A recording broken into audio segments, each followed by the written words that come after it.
Olá, bom dia a todos e todas que nos assistem nesta manhã de domingo. Espero que esteja tudo em paz na tua vida, na tua casa. E estamos aqui para estudar a Palavra de Deus. Eu sou o pastor Irênio Silveira Chaves, da Igreja Batista da Orla Oceânica, e seguimos a nossa série de estudos bíblicos à distância. Dessa vez, falando sobre um programa de crescimento pessoal, de como nós podemos assumir compromissos para crescer em Cristo. Crescer em Cristo, sabe o que significa?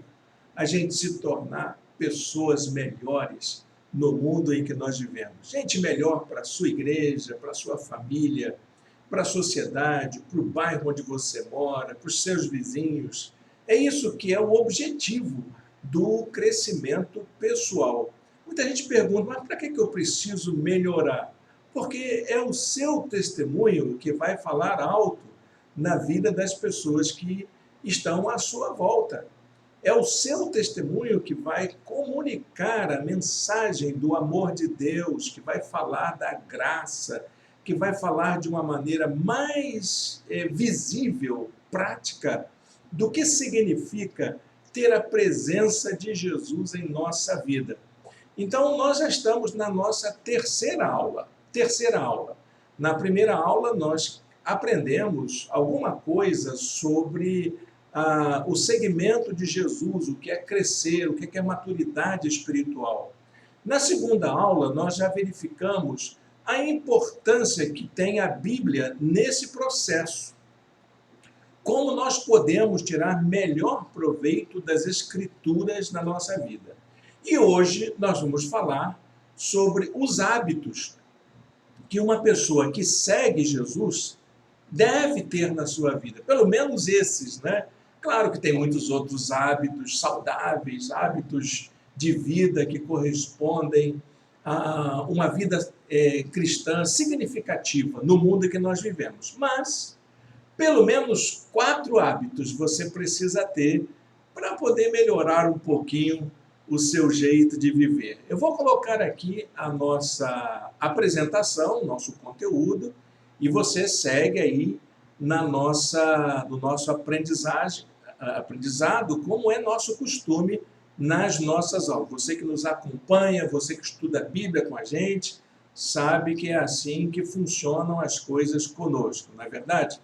Bom, além dessa apresentação, nós temos no nosso blog a apostila, entendeu? Você tem uma apostila lá gratuitamente que você pode baixar e ler em sua casa, acompanhar os estudos aqui. O conteúdo da apostila, aquela que está lá no blog, está aqui nessa apresentação que eu vou fazer durante a nossa aula.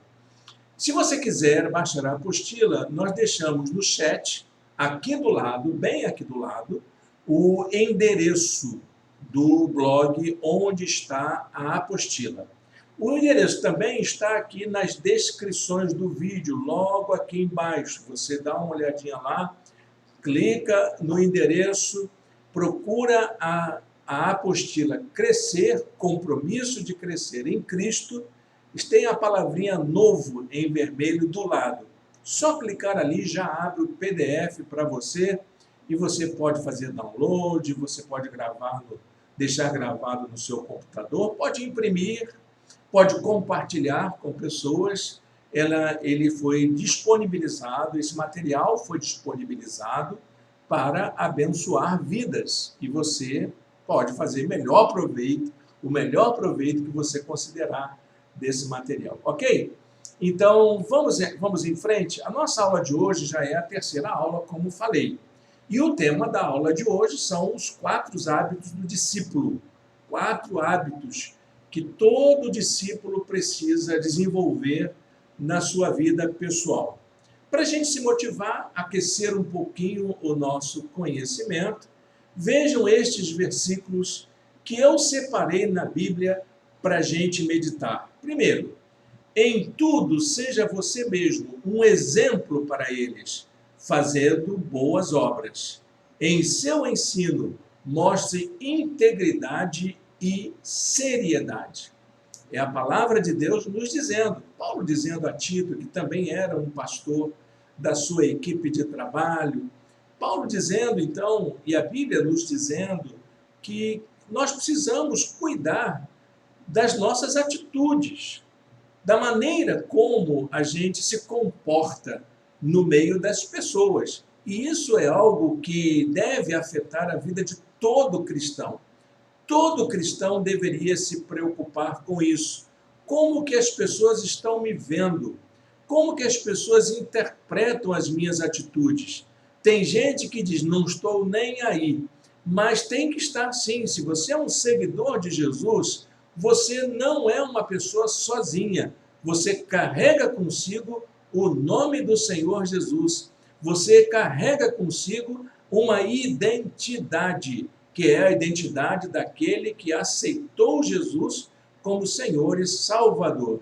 E isso precisa ser feito com duas coisas que nós muitas vezes nos esquecemos. Primeira, integridade. Integridade, sabe o que quer dizer? Ser inteiro, colocar a vida toda nisso. E seriedade, levar a sério, tem que levar a sério sim, esse negócio de ser cristão. A obra de Deus, como diz o profeta Jeremias, não pode ser feita relaxadamente. Precisamos ter um pouco de seriedade nas nossas decisões, nas nossas falas, nas coisas que pensamos, nas coisas que fazemos. Enfim, seriedade é algo que nos é cobrado constantemente. Outro versículo para a gente pensar. Tudo que vocês aprenderam, receberam, ouviram e viram em mim, ponham-no em prática, e o Deus da paz estará com vocês. Paulo está ensinando algo para uma igreja que ele amava, a igreja de Filipe, a igreja dos filipenses, uma igreja alegre, uma igreja vibrante, uma igreja amorosa, mas que ele dizia assim para ela, olha, meus irmãos, minhas irmãs, eu tentei viver junto com vocês um jeito de ser cristão no mundo. Então, por favor, coloquem em prática na vida de vocês tudo que vocês viram em mim, tudo que vocês ouviram que eu falei, que tem essa correspondência, que é a chamada coerência. Aquilo que você fala, aquilo que você ensina, aquilo que você prega, tem que estar relacionado com aquilo que você vive.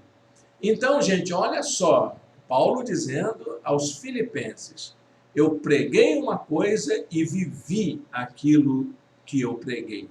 Vocês ouviram de mim um ensino e viram na minha vida como se coloca em prática. Então façam isso, pratiquem. Coloquem em prática. Sabe por quê? Quando Deus vê que isso está acontecendo entre vocês, olha, Deus vai sentir um prazer muito grande de agir na vida de vocês. O Deus de paz, o Deus da esperança, o Deus da justiça vai estar agindo no meio de vocês. Amém? Gostaram dos versículos? É isso. Para isso que a gente precisa desenvolver bons hábitos. Bom, eu queria falar algumas coisas sobre o que é um hábito. O que é um hábito? Um hábito, na verdade, é um costume. É uma coisa que a gente faz costumeiramente. Que a gente faz assim como se fosse parte do nosso cotidiano. Que a gente vai fazendo repetidamente no dia a dia. Então, o hábito é um costume adquirido através de frequentes repetições. Então, há pessoas que querem aprender determinadas coisas, como dirigir, não é? Dirigir acaba se tornando um hábito, mas para quem não sabe dirigir, quando ele senta a primeira vez ao volante e vê aquela complicada relação entre botõezinhos, alavanca e pedais, aquilo não fica muito claro logo de início na cabeça de quem começa a dirigir. E logo com a frequência, com a repetição, com fazer as coisas continuadamente, acaba se tornando um costume, que é isso que é o hábito. Hábito é como a gente aprender a dirigir. Tem que praticar, praticar, praticar, até chegar lá. Segunda coisa que precisamos entender é que o hábito é uma disposição do caráter. Ou seja, você só adquire os hábitos que correspondem à maneira como você pensa, aos seus valores, às suas maneiras de se relacionar com pessoas. Isso tem a ver com as características da sua vida. Que é isso que é caráter? Caráter é aquilo que nos identifica como pessoas. Todo mundo tem um caráter. Pode ser bom ou ruim. O sujeito pode ser um bom caráter ou um mau caráter. Mas todo mundo tem as características que o identificam. Então, se você quiser ser uma pessoa de bom caráter, você precisa ter uma certa disposição de fazer coisas boas, coisas saudáveis, coisas que apontam para o bem. E, claro, agora vem aquela definição que resume tudo isso que nós falamos. Um hábito é uma prática contínua. É aquilo que você faz regularmente, até como se fosse uma coisa natural, como se fosse uma coisa que dependesse daquilo para você viver. Por exemplo, um hábito saudável que nós temos todos os dias, escovar os dentes pela manhã. De tal maneira, quando a gente não consegue fazer daquele jeito que nós estamos acostumados, aquilo faz falta e prejudica a nossa vida. É assim que funciona com a vida de espiritualidade. Existem hábitos que são espiritualmente saudáveis. Então, veja só essa afirmação de um autor anônimo, que eu gosto muito quando a gente leva em consideração a questão dos hábitos. Semeie um pensamento, colha uma ação. Plante uma ação, colha um hábito. Plante um hábito, colha um caráter. Plante um caráter, colha um destino. Então, o hábito é algo que faz parte da nossa vida, do nosso cotidiano, dos nossos trabalhos costumeiros. Nós precisamos, todos nós, desenvolver bons hábitos. Fazer a coisa como se fosse... Porque há uma diferença entre hábito e mania, né? Tem gente que tem mania, mas o hábito não. O hábito é aquilo que é relativo à nossa maneira de ser, à nossa maneira de pensar, à maneira de nós conduzirmos a nossa vida. Quais são os hábitos que um cristão precisa ter? Você já pensou nisso? Eu costumo dizer que todo cristão, toda cristã, precisa desenvolver pelo menos 4 hábitos, 4 costumes que nós precisamos ter todos os dias. Todos os dias você precisa desenvolver esses hábitos. Esses hábitos precisam fazer parte da nossa vida diária. Primeiro hábito, o hábito de ouvir a voz de Deus. Porque se nós acreditamos que Deus fala, né, tem um modo de Deus falar. Você escuta Deus falar? Então é isso que você precisa exercitar. Para você exercitar Deus falar contigo, você precisa gastar tempo de relacionamento a sós com Deus. Então, o primeiro hábito é o hábito de gastar tempo a sós com Deus, para que você perceba os modos, que são muitos, de Deus falar com a gente. Segundo hábito, falar com Deus, que é o hábito de orar regularmente, levar tudo a Deus em oração. Nós precisamos aprender a fazer isso, colocar a oração no nosso hábito diário. Colocar a oração ou o hábito de levar tudo a Deus em oração como uma regularidade. Antes da gente se desesperar, antes da gente reclamar, a gente primeiro orar. Acho que é um exercício saudável para todos nós. Porque da mesma forma como a gente precisa aprender que Deus fala, nós precisamos também aprender que Deus ouve, tá bom? E Deus nos ouve quando nós oramos, sim. Terceiro hábito, cooperar com o reino de Deus, que é o hábito de contribuir financeiramente. Vamos dar uma pausa aqui, porque eu não quero ter uma opinião, como muitas vezes se diz de pastores, que ao falar sobre aspectos financeiros da igreja, se colocam como verdadeiros exploradores da fé. Mas uma outra coisa que não podemos ignorar é o fato de que a Bíblia nos orienta a agir de maneira correta, de maneira justa, de modo que a gente não se sinta constrangido nem explorado no que diz respeito ao sustento da obra de Deus. É uma ingenuidade pensar que uma igreja não precisa de dinheiro para manter suas contas, para deixar os espaços organizados, para as pessoas que trabalham para nos oferecer o serviço de culto. Enfim, tem uma série de coisas que envolvem despesas, gastos e um controle financeiro. E de onde vem esse recurso? A igreja não tem financiamento do Estado. Dinheiro não cai do céu. Somos nós, como cristãos e cristãs, que precisamos ser solidários, comprometidos com o sustento da obra de Deus. Mas é preciso prestar atenção se essa obra que essa igreja realiza está comprometida com os valores do reino de Deus. Tem muita igreja que quer tirar dinheiro para o sustento dos seus pastores, para enriquecer, para comprar bens e imóveis que vão garantir a vida confortável dos seus pastores, garantir salários altos dos seus pastores. Não é o caso da nossa igreja, porque também nós temos nossas despesas e nossos gastos e precisamos colocar a nossa sensibilidade a serviço desse mistério. É um hábito de todo mês, quando você recebe o seu salário, quando você verifica também as despesas da tua igreja, você colocar em prática, sem precisar fazer campanha, sem precisar fazer apelações, nem lá da frente do púlpito. Eu acho isso tão feio. Quem é da nossa igreja sabe que eu não faço isso. Não gosto desse tipo de atitude. A gente informa o que recebeu, o que gastou, onde aplicou, o que fez. Mas fazer apelação, meu amado irmão, minha amada irmã, você sabe que não é do meu papel fazer isso. Mas precisamos tratar desse assunto.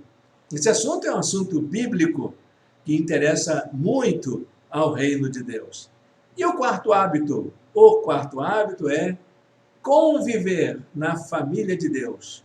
O hábito de congregar, de viver em comunhão uns com os outros. Sentar junto, ao lado, para orar junto, para cantar junto, para ouvir uma mensagem junto, para fazer obras sociais juntos, para evangelizar juntos. São coisas que nós precisamos resgatar na nossa vida e não abandonar a vida da nossa congregação. Nós precisamos de uma família espiritual para conviver. Amém? Quais são os 4 hábitos mesmo? Vamos tentar recobrar aqui, ó. Ouvir a voz de Deus, falar com Deus, cooperar com o reino de Deus e conviver na família de Deus. Nós vamos ver isso agora, uma por uma, para a gente poder entender como que isso pode funcionar na nossa vida diária, como que a gente coloca isso em prática. Primeiro, então, é como a gente pode ouvir a voz de Deus.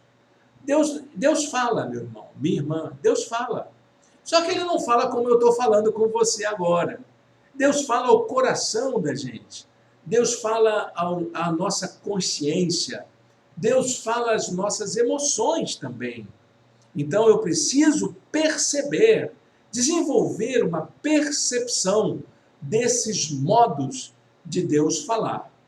Então, o primeiro hábito que precisamos desenvolver é gastar tempo para perceber esses modos de Deus falar. E olha, meu amado irmão, minha irmã, como Deus fala quando estamos sozinhos, face a face com Deus. Uma vez perguntaram à Madre Teresa de Calcutá o que ela fazia quando ficava a sós em oração. Aí ela dizia assim: eu não falo nada, eu só escuto o que Deus fala comigo. Aí o jornalista perguntou de novo: mas o que é que Deus fala contigo? Mas Deus não fala nada, só ouve. Que é mais ou menos isso mesmo. Deus tem um jeito próprio da gente falar. O jeito que Deus fala comigo não é o mesmo jeito que vai falar com você. Nós é que precisamos, cada um, desenvolver uma certa sensibilidade para ouvir essa voz de Deus, que é muito maior do que qualquer experiência de audição que a gente possa ter. Então, meus irmãos, a palavra de Deus diz assim: eu amo os que me amam, e os que de madrugada me buscam, me acharão. Eu gosto dessa expressão de madrugada, porque a versão da NVI diz que os que cedo me buscam, aqueles que levantam pela manhã, cedinho, para poder gastar um tempo a sós com Deus, sentar aí no seu lugar sossegado e ouvir Deus falar dos modos como Deus fala conosco. Então, nessa nossa maneira de entender, ouvir a voz de Deus como um hábito, nós vamos colocar em prática uma ação, uma atividade, um dever de casa para você, tá bom, meu irmão, minha irmã? Reserve pelo menos 15 minutos diariamente, preferencialmente pela manhã, porque cada um sabe do seu problema, né? Da sua agenda, dos seus compromissos. Tem aquele irmão, aquela irmã que tem que sair de madrugada para o trabalho. Como é que vai fazer isso? Tem o outro que chega mais tarde, que não tem condições durante o dia. Então, encontra aí o seu jeito. Eu me lembro que eu estava dando uma aula sobre esse assunto numa igreja que eu era professor da escola dominical, e aí um dos alunos viu aquilo e disse: como é que eu vou fazer no meu dia a dia? E aí ele então, na aula seguinte, ele voltou dizendo assim: olha só, eu fiquei incomodado com aquilo que você ensinou na aula passada. E eu passei a semana tentando encontrar um momento para passar tempo a sós com Deus, esses 15 minutos. Aí eu descobri o seguinte: todo dia eu tenho que pegar a barca que atravessa a Baía de Guanabara, de Niterói para o Rio. Então, o que eu faço ali? Eu ficava 20 minutos sentado ali parado. É esse o momento que eu vou estar a sós com Deus. Eu vou fechar os meus olhinhos aqui e é só eu e Deus. Não importa a quantidade de gente que tem à nossa volta. É assim que funciona. Eu me lembro uma época na minha vida que eu tinha dificuldade de agenda. A minha agenda era muito cheia, eu dava aulas em muitas escolas, pastoreava a igreja e meus filhos eram pequenos, então eu tinha dificuldade, de fato, de encontrar um tempinho na agenda para eu poder passar tempo a sós com Deus, porque eu também preciso fazer isso. E aí, então, eu comecei a verificar o seguinte: se eu acordar 15 minutos mais cedo, isso não vai fazer diferença no meu dia, porque quando chegar à noite, certamente o meu organismo vai pedir para dormir 15 minutos mais cedo, quando eu transformar isso num hábito. Então eu comecei a acordar 15 minutos mais cedo. O relógio marcava 6 horas para acordar, eu acordava 15 para as 6 e ficava ali aqueles 15 minutos, às vezes na minha cama, às vezes sentado na varanda, às vezes sentado na sala, com a minha Bíblia aberta, passando um tempinho, eu e Deus. Deus falando comigo, e eu falando com Ele. Muitas vezes no silêncio, muitas vezes contemplando, mas gastando o meu tempo a sós com Deus. Basta 15 minutos, irmão, irmã. Não é muita coisa, não. Você não precisa ficar horas, né?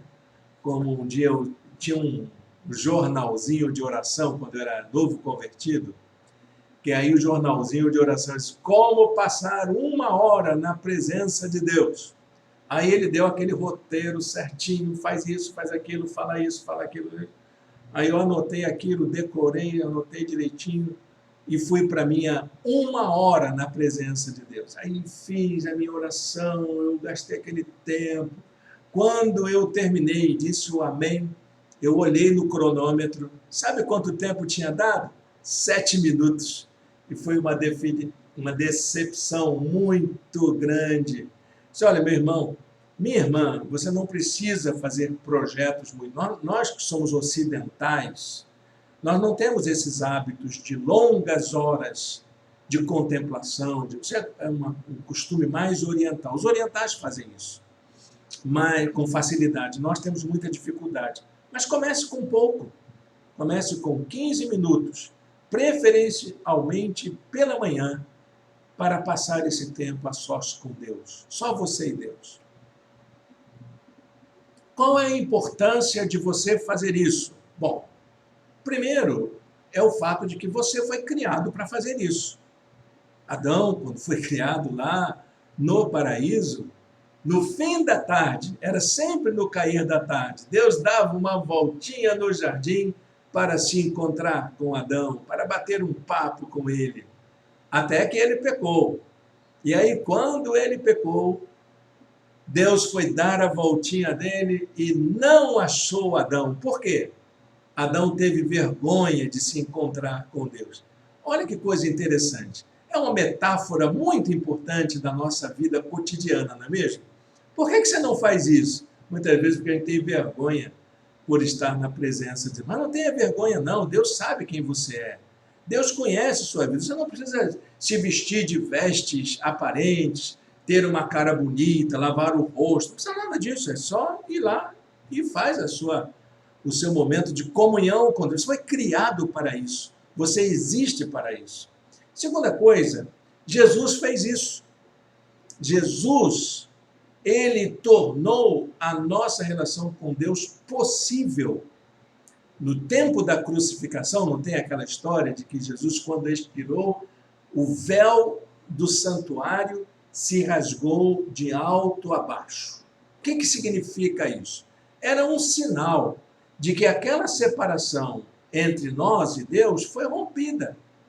Porque no templo judaico havia 2 ambientes. Era o santuário e o santo dos santos. Entre o santuário e o santo dos santos tinha uma cortina, um véu pesado que cobria e ninguém podia ultrapassar aquele véu a não ser o sacerdote uma vez ao ano, desde que ele se purificasse. Ora, meus amados irmãos, com o sacrifício de Jesus na cruz, com a obra expiatória de Jesus, isso não é mais necessário. Não tem esse negócio de levar para o Santíssimo. O Santíssimo é a sua vida, é você com Deus. Essa barreira foi quebrada, ela não existe mais, de tal maneira que você pode adentrar a presença de Deus com liberdade, porque Jesus quebrou essa barreira, essa coisa que a gente achava que Deus estava tão distante, mas ele está muito mais próximo do que a gente imagina. E, em terceiro lugar, Jesus praticou o tempo a sós com Deus também. Jesus gastou o tempo a sós com Deus. A Bíblia diz lá em Marcos capítulo 1, verso 35, de madrugada, quando ainda estava escuro, Jesus levantou-se, saiu de casa e foi para um lugar deserto, onde ficou orando. Meu irmão, minha irmã, se você não tem um motivo especial para poder estar a sós com Deus, lembre-se de Jesus, que era o Filho unigênito do Pai, o Deus encarnado, e ele tinha disposição para fazer isso. Se ele o fez, você também pode fazer. E era um hábito. Você vai encontrar outras referências na Bíblia. Lucas capítulo 5, verso 16, Lucas 22, 39, são relatos de Jesus indo para o lugar deserto, para o jardim de oração, para o Getsêmani, enfim, para os lugares onde ele tinha escolhido para passar tempo a sós com Deus, para o Monte da Transfiguração. Lembram dessas histórias? Tem muita história nos evangelhos de Jesus praticando tempo a sós com Deus. Olha, meu irmão, minha irmã, eu vou dizer um segredo para você. Todas as pessoas que realizam grandes coisas para Deus desenvolvem o hábito de estar a sós com Deus. Eu não conheço nenhum homem ou mulher de Deus que esteja comprometido com os valores do reino de Deus que não gaste tempo a sós com Deus. Quer ser uma pessoa significativa? Faça isso. Gaste tempo a sós com Deus. Comece com esses pequenos minutos, 15 minutos apenas. O que você vai fazer nesses 15 minutos? Vamos tentar ver nesse momento? Em primeiro lugar, considere a sua condição pessoal diante de Deus. Reconheça o Senhor em todos os seus caminhos e Ele endireitará as suas veredas. Provérbios 3, 6. Segunda coisa que você pode fazer, coloque o seu dia a dia diante do Senhor, suas tarefas diárias, seus compromissos. Deleite-se no Senhor e Ele atenderá aos desejos do seu coração. Entregue o seu caminho ao Senhor, confie nele e Ele agirá. Salmos 37, versos 4 e 5. Então, meus amados irmãos e irmãs, quanto mais conhecemos o Senhor, mais podemos confiar nele. Quanto mais nos aproximamos de Deus, mais Ele tem liberdade de agir na nossa vida. O objetivo de estar a sós com Deus deve ser o de passar tempo com Ele, pelo que Ele é, pelo que Ele faz e pelo que Ele ainda pode fazer por você. Amém? Muito bem. Vamos fazer um roteirinho? Então, pegue uma caneta, um lápis, ou se você já baixou a apostila, dá uma notadinha lá para você não esquecer. Roteiro para o momento a sós com Deus. É uma regrinha básica, coisa que eu faço, tá, gente? Sou eu que faço isso. Provérbios 11, 27, o que busca ser do bem, busca favor, mas o que procura o mal, este lhe sobrevirá. Então, vamos nos apressarmos para fazermos o que é certo, né? O melhor momento para estar a sós com Deus é cedo, mas você pode ter outros horários. A mãe de John Wesley e Charles Wesley, grandes ministros do Evangelho e músicos da igreja metodista na Inglaterra, ela gastava o meio-dia. Ela preparava a casa, preparava a comida e ia para o seu lugar secreto de oração. E avisava os seus 12 filhos, ninguém me chame, ninguém me perturbe, porque eu vou estar ocupada agora.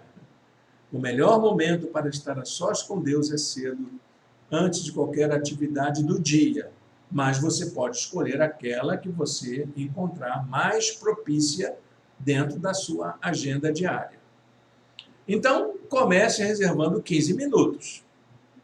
Lembrando que, naquele horário preferencial, eu acho que pela manhã é sempre mais recomendável. Reflita em oração sobre a importância de estar ali, só você e Deus. Salmo 46, 10 diz assim: aquietai-vos e sabei que eu sou Deus. Que palavra importante, né? Sossega, ali você está diante de Deus.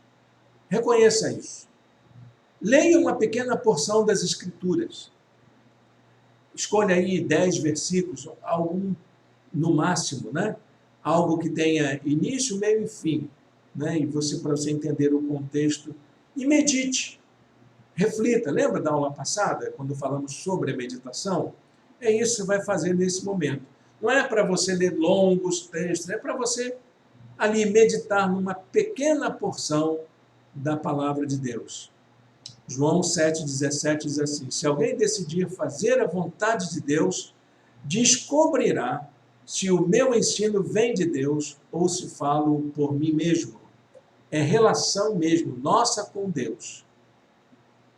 E encerre o momento a sós com Deus com uma oração, onde você vai colocar a sua vida diante de Deus. Você vai colocar os seus pedidos, suas gratidões, sua confissão, você e Deus ali. Abre os meus olhos para que eu veja as maravilhas da tua lei. Salmos 119, verso 18. O segundo hábito é o hábito de falar com Deus. Vamos falar um pouquinho agora sobre a oração. O segundo hábito, então, é o hábito de orar. Mas não como uma forma mecânica, decorada, como se ela fosse uma reza evangélica. Não, uma ladainha. Não, nós não temos. A Bíblia não orienta a gente a isso. A Bíblia, quando fala da oração, ela fala de uma espontaneidade, da gente abrir o nosso coração diante de Deus. E se eu sei que Deus está me ouvindo, eu preciso falar de uma maneira muito mais alegre, muito mais eloquente, muito mais simples. Uma vez me deram uma figura muito interessante sobre a oração, lembrando que nós somos filhos de Deus. Como que é a oração do Filho de Deus? Então a pessoa comparou a figura do rei, seus súditos e seus filhos. Então ele diz, a figura dizia assim: um servo, um súdito do rei, para ele entrar na presença do rei, ele precisa fazer mesura, usar as palavras certas, ter um rito para falar com o rei. O filho não. O filho entra pela sala do palácio correndo, sobe no lugar onde está o trono e pula no colo do seu pai e fala: papai, eu quero isso, eu quero aquilo, papai, eu estou sentindo isso, eu estou sentindo aquilo, de maneira que o seu pai vai se agradar com aquilo que o seu filho está dizendo, sem repreendê-lo, mesmo que fale coisas que sejam inadequadas para aquele momento. Você entendeu a diferença? Você é filho de Deus e você tem liberdade de entrar na sala do trono, pular no colo do seu pai e conversar com ele com liberdade. Tá bom, meu irmão? Então, é por isso que nós vamos chamar essa oração de oração fervorosa, a oração ardente, aquela que nasce do coração. Alegrem-se na esperança, sejam pacientes na tribulação, perseverem na oração, diz Romanos 12:12. Faça da oração, meu irmão, minha irmã, o seu primeiro hábito, o seu primeiro recurso para solucionar os seus problemas. Precisamos aprender a fazer isso. Qualquer problema que a gente tiver na nossa vida, em primeiro lugar, leve a Deus em oração tudo que você tiver, tudo que você não vai estar incomodando a Deus. Tem gente, eu vou ficar incomodando Deus com coisa pequena. Ele quer que você faça isso. Ele quer que você leve tudo a Ele em oração. Orar em todas as circunstâncias, em todo o tempo, de todas as formas, é o que a palavra de Deus nos ensina. E Jesus, quando falava aos seus discípulos, ele dizia dessa maneira: existe um modo como Jesus ensinou aos seus discípulos a orar. Vamos aprender a orar como Jesus. Aliás, nas nossas playlists tem uma série de mensagens que diz assim: orar como Jesus orou. E eu peguei essa série e transformei num e-book. Você o encontra na Amazon, que faz uma análise de todos os ensinos e práticas de oração de Jesus, para a gente aprender com ele. Vamos aprender, então, com Jesus como que a gente deve orar de maneira fervorosa. Em primeiro lugar, Jesus ensinou atitudes para que a gente possa desenvolver durante a nossa oração. Quais são as atitudes corretas de oração recomendadas por Jesus? Bom, tem 3. A primeira é que a gente seja sincero. Ele diz lá em Mateus capítulo 6, verso 5. Quando vocês orarem, não sejam como os hipócritas. Eles gostam de ficar orando em pé nas sinagogas e nas esquinas, a fim de serem vistos pelos outros. Eu lhes asseguro que eles já receberam sua plena recompensa. Eles não precisam que Deus atenda seus pedidos. Segunda atitude, esteja em secreto. Olha que coisa importante. Não é no público, não é no templo, não é nas praças, é aí, no seu esconderijo de oração, no seu lugar secreto.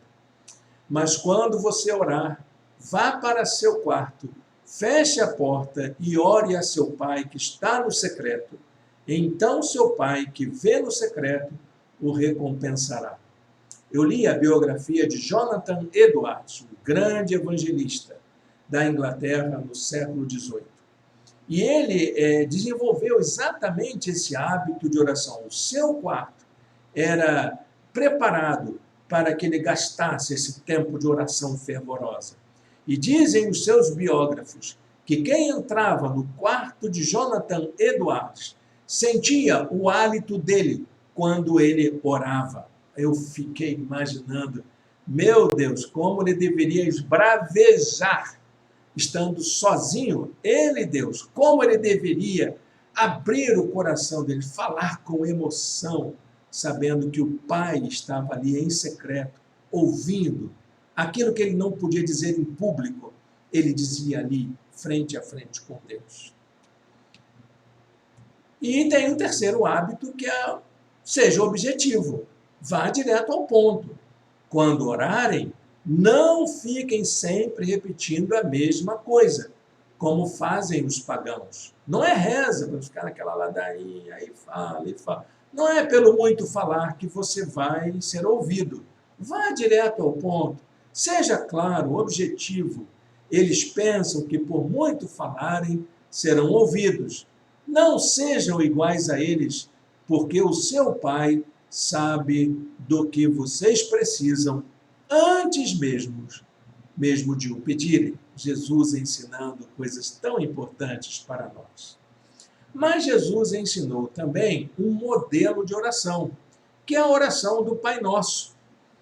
Eu gosto de ver a oração do Pai Nosso, que nesse livro, Orar como Jesus Orou, tem uma análise que eu faço da oração do Pai Nosso, que é muito interessante, coisas que nós podemos desenvolver melhor na nossa prática diária de oração, sem precisar fazer da oração do Pai Nosso uma repetição como se fosse uma reza. Claro que o texto é maravilhoso, o texto é de uma poesia lindíssima, é lindo declamar, principalmente quando estamos reunidos em nossas celebrações como ato de louvor a Deus.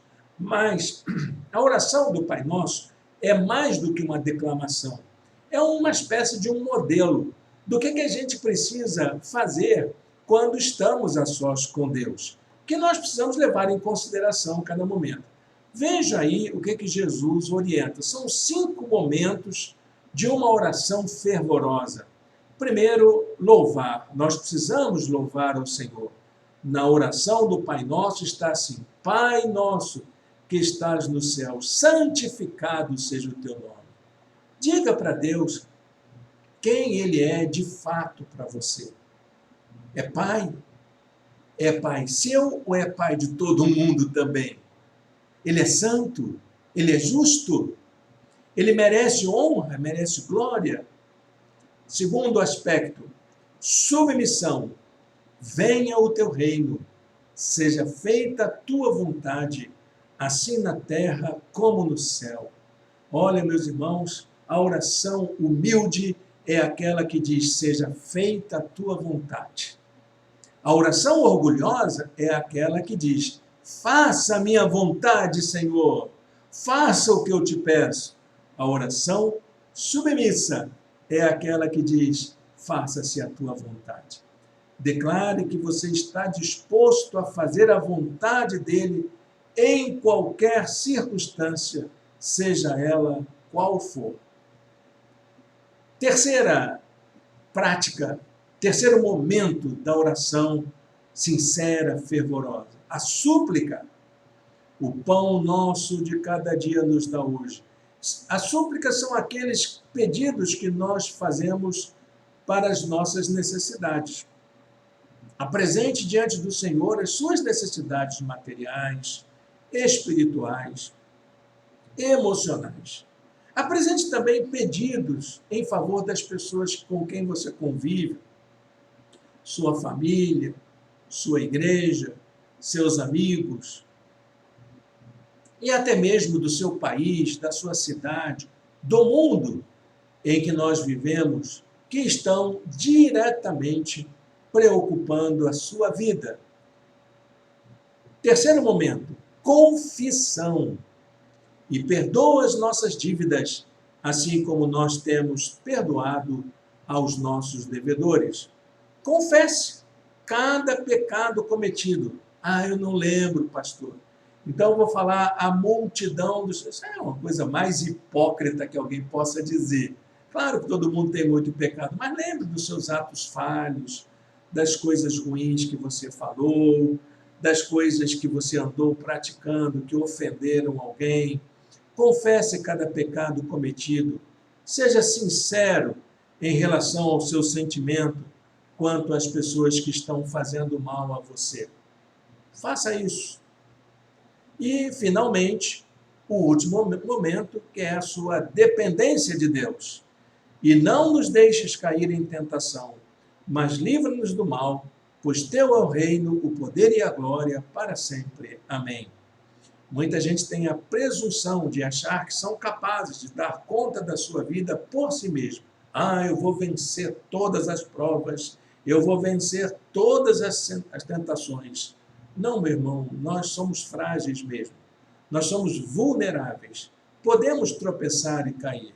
E precisamos dizer isso para Deus. Apresente ao Senhor os seus temores e renove o seu compromisso de servi-lo sempre e de ser fiel a Ele. Amém? Que bacana, não é? Esse roteirinho faz bem, viu? Dá uma olhadinha, decora esses momentos e isso vai te fazer muito bem na hora de você exercitar a sua oração. Terceiro hábito, o hábito de cooperar com o reino de Deus, que é aquele assunto que nem sempre faz bem para todo mundo. É um assunto que ninguém se agrada dele, mas que precisamos tratar. É um assunto desagradável, mas necessário. O hábito de contribuir, de entregar recursos para o sustento da obra de Deus. Não se esqueça disso, não se engane, é preciso fazer isso. Esse assunto precisa ser tratado na vida de toda a igreja. Segundo aos Coríntios, capítulo 8, verso 7, Paulo diz assim: todavia, assim como vocês se destacam em tudo na fé, na palavra, no conhecimento, na dedicação completa e no amor que vocês têm por nós, destaquem-se também neste privilégio de contribuir. Há um livrinho que diz uma graça que poucos desejam. Existe bênção para quem contribui. Há um privilégio, sim, é uma alegria poder participar do sustento da obra de Deus, sim. Pode acreditar nisso, meu irmão, minha irmã. Entenda que tudo que você possui pertence ao Senhor. Esse é o princípio. O que você tem é seu, é aquela coisa do egoísmo? Não, ele é de Deus. O Senhor é o dono de todas as coisas. Tudo pertence a Ele e Ele nos dá a graça de usarmos aquilo que é dele para o nosso sustento. Deus, em sua sabedoria, nos orienta a destinar uma parte que conquistamos para os sustentos da obra do seu reino.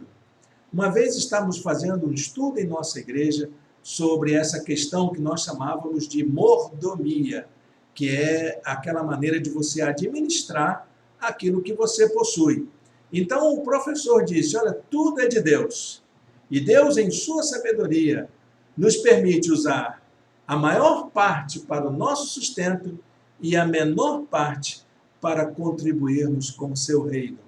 Parece que ficou mais simples dos irmãos entenderem. E isso ficou mais fácil de colocar em prática. Então, entregue essa parte, essa pequena parte, que é correspondente àquilo que Deus pediu que nós destinássemos para a sua obra. Jesus ensinou aos seus discípulos, dai a César o que é de César e a Deus o que é de Deus. Entregue a parte que pertence ao Senhor como resultado de sua compreensão de que tudo pertence a Ele. Havia um pastor na cidade do Rio de Janeiro que um dia ele foi ao púlpito e disse, olha, eu vou rasgar o hino do cantor cristão aqui, ele não vai fazer parte do meu cantor cristão mais. Proibido cantar na nossa igreja, porque eu não quero ver mais crente mentindo aqui. Que é aquele hino que dizia assim, tudo entregarei. Vocês não entregam tudo? Então não mente não, porque vocês estão mentindo. Claro que ele era um bom, ele é uma pessoa bem-humorada e falou isso de brincadeira, mas com um fim didático, um fim pedagógico, para a gente pensar nas coisas que a gente anda entregando para o sustento da obra de Deus.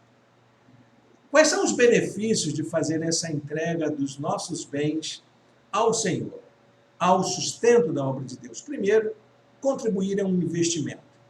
Paulo a Timóteo, ordene-lhes que pratiquem o bem, sejam ricos em boas obras, generosos e prontos para repartir. Dessa forma, eles acumularão um tesouro para si mesmos, um firme fundamento para a era que há de vir, e assim alcançarão a verdadeira vida. Contribuir também fortalece a nossa confiança em Deus. Deem e lhes será dado uma boa medida, calcada, sacudida, transbordante, será dada a vocês.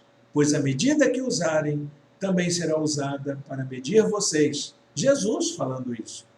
E também contribuir fortalece o nosso caráter. Em tudo o que fiz, mostrei-lhes que, mediante trabalho árduo, devemos ajudar os fracos, lembrando as palavras do próprio Senhor Jesus que disse, há maior felicidade em dar do que em receber. O assunto do sustento financeiro da obra de Deus sempre foi uma preocupação das Escrituras. Como devo contribuir? Bom, a Bíblia apresenta duas formas de contribuição. São termos bíblicos que todas as religiões cristãs colocam em prática. O primeiro é o dízimo. O dízimo significa a 10ª parte dos nossos bens. Deuteronômio foi a lei, onde está a lei que criou a prática do dízimo. Separem o dízimo de tudo que a terra produzir anualmente, para que aprendam a temer sempre ao Senhor, seu Deus. E a oferta, que significa qualquer contribuição que dou além dos meus dízimos. Mas lembrem-se do Senhor, do seu Deus, pois é Ele que lhes dá a capacidade de produzir riqueza. Também em Deuteronômio, na lei, está sendo lembrado isso. Então, não devemos, claro, ser legalistas na prática da contribuição. Eu tenho que entregar 10%. Me lembro do professor da Escola Bíblica Dominical de uma das igrejas que pastoreei. 90% dos membros da igreja eram contribuintes fiéis. E ele ensinava, olha, se você não consegue dar 10%, que é muita coisa, não é? Faz o seguinte, começa com 1%. No mês seguinte, faça o desafio a você mesmo e vá lançando desafios até onde você conseguir, porque Deus percebe a intenção do coração e vai lhe abençoar.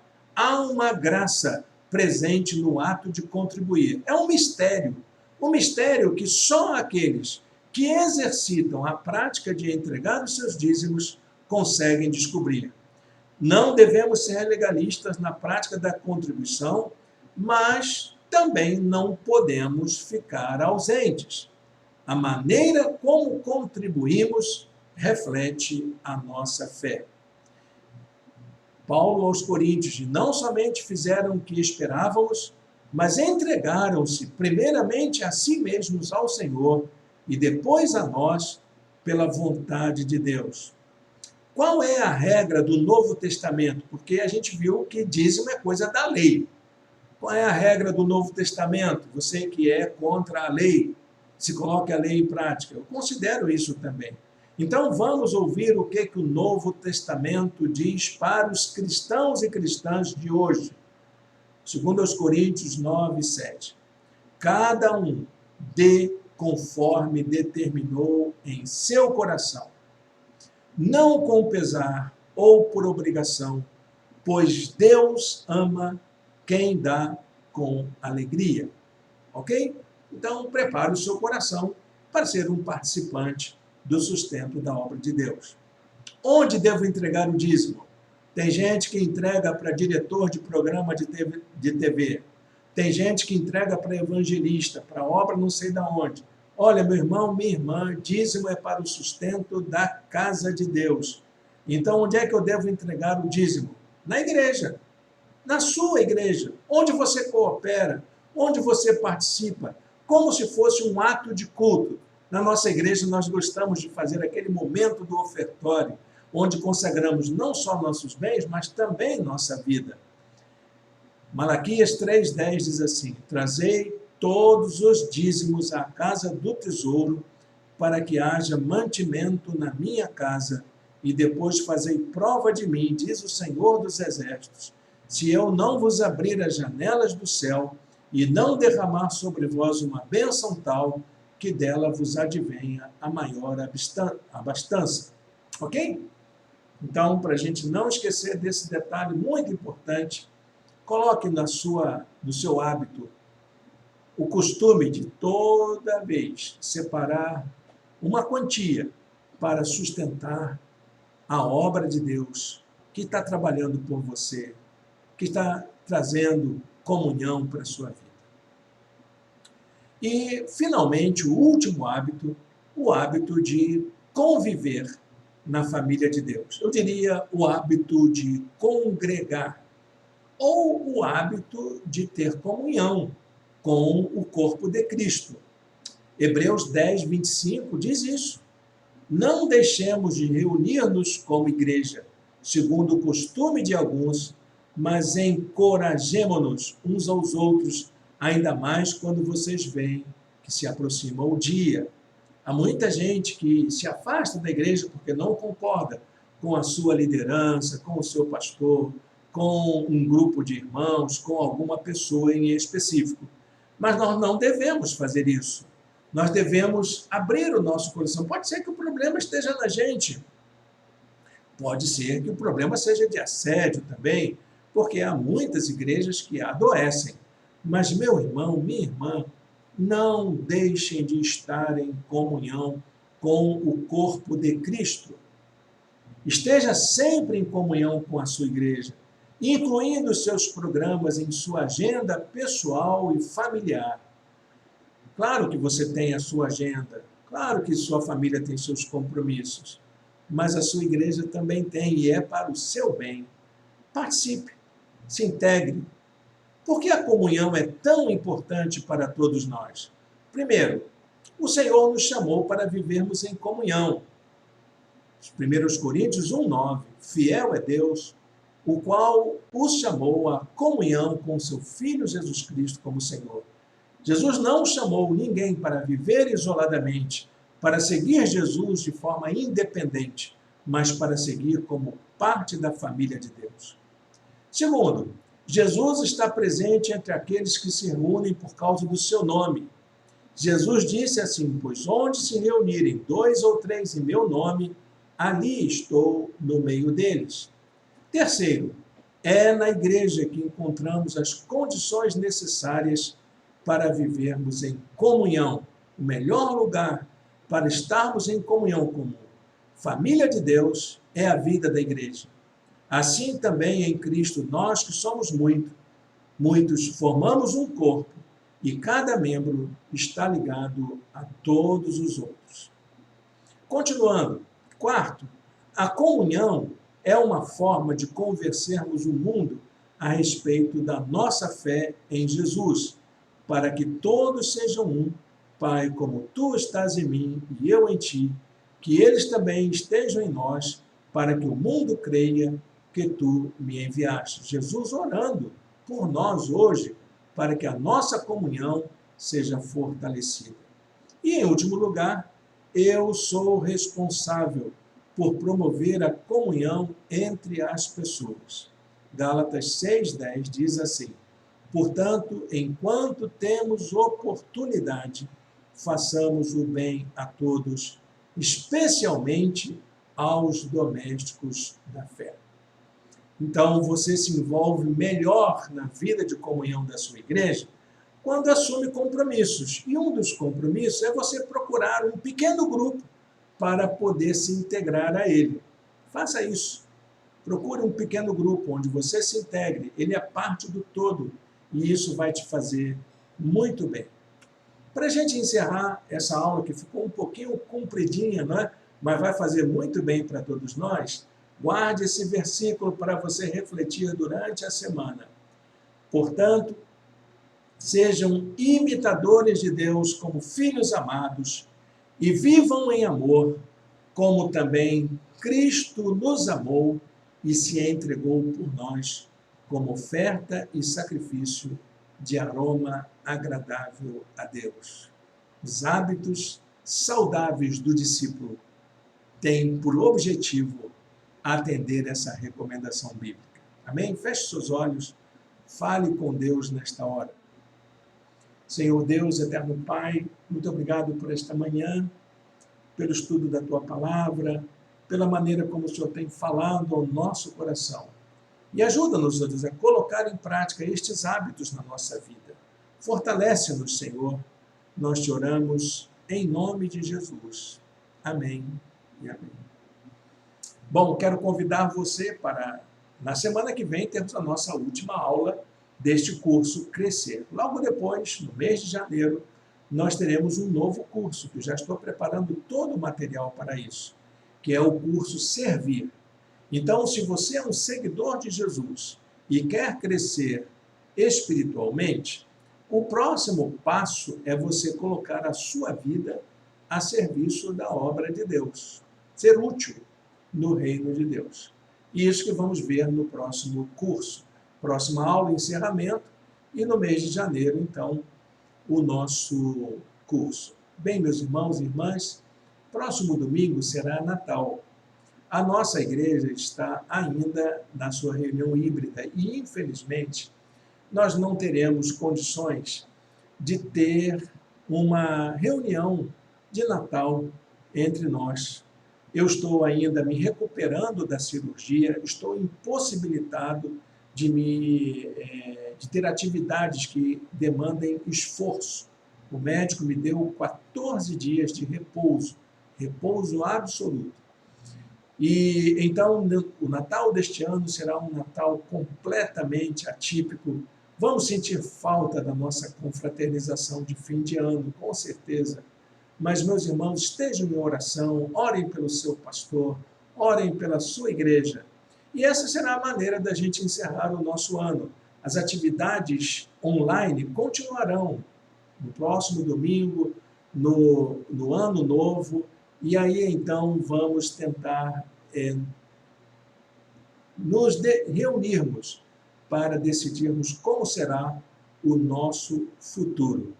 Eu quero agradecer a sua cooperação, a sua compreensão, o seu apoio. Muito obrigado, meu irmão, minha irmã, nesta hora. Olha, meus irmãos, minhas irmãs, não tem faltado nada para que a nossa igreja se reúna nesse momento.